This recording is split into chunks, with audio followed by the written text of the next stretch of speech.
lovely audience. My name is Juliette Burton, and I am actually a comedian, so this is what I do for a living as well. And I don't know if you can tell by my accent, but I have mental health conditions.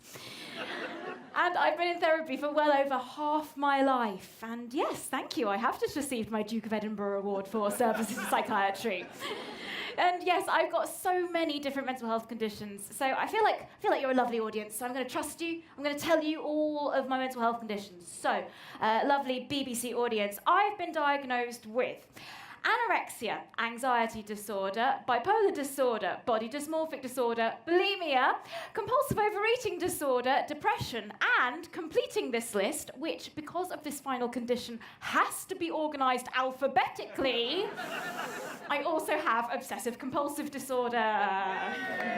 Oh, fans of obsessive compulsive disorder in tonight. OCD, OCD, OCD. They've got to say it 3 times.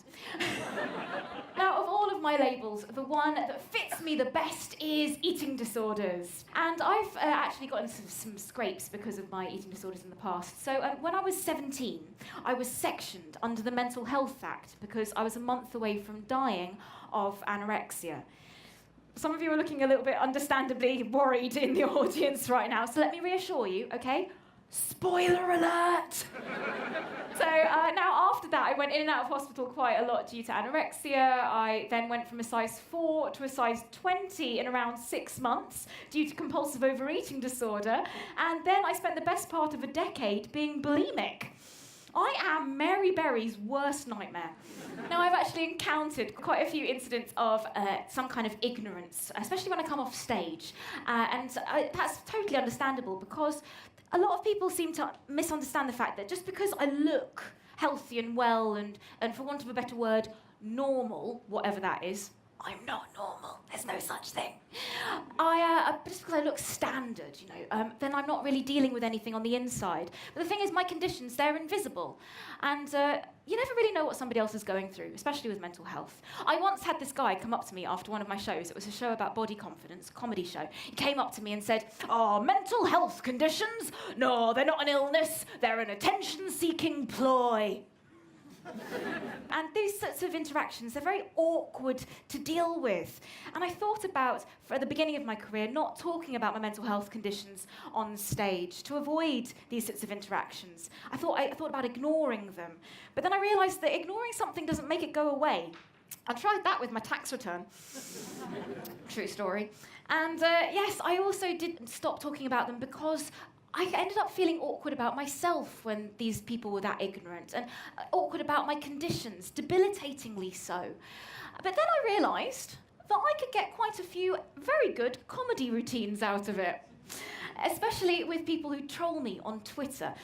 So I do get trolled quite a lot, mainly because I talk openly about my mental health conditions, but also because I have that other condition that does seem to encourage some kind of ignorance and a lot of unnecessary rage, and that is called feminism. So I am a feminist, and a couple of years ago I got trolled a lot because I objected to this Beachbody Ready advert in London. It was bright yellow. I objected to it because it was sexist to me and I thought it wasn't very good for our mental health. So one particular troll, he trolled me saying, "Oh, you wouldn't be wasting your time fighting over something you could easily ignore if you didn't grow up to be such an ugly..."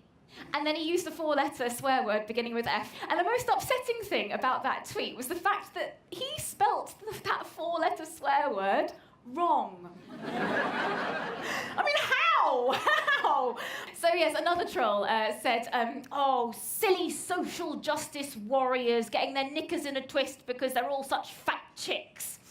Now, a lot of people on Twitter in this storm were called fat, whether they were a size 6, 16 or 26. So I now think that the word fat means woman with an opinion. And another lovely troll, he said, this is a great one, he said, "Oh, stupid feminists getting salt in their vaginas because they'll never look as good as the model in the advert."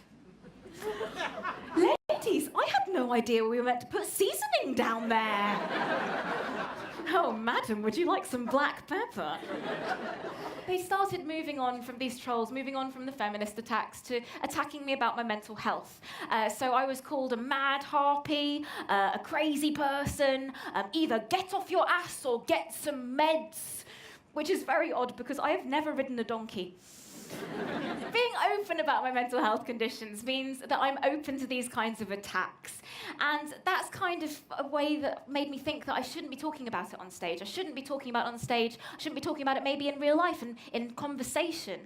And it got quite nasty. There were a couple of trolls who said things like, I was clawing my way to social media fame. And one particular guy, he said that, anorexic? Sure, she's starving. For attention? I know, that is absolutely insensitive and very mean, but looking at it objectively, okay, he's got the basis for a really good joke there. I mean, credit where credit is due.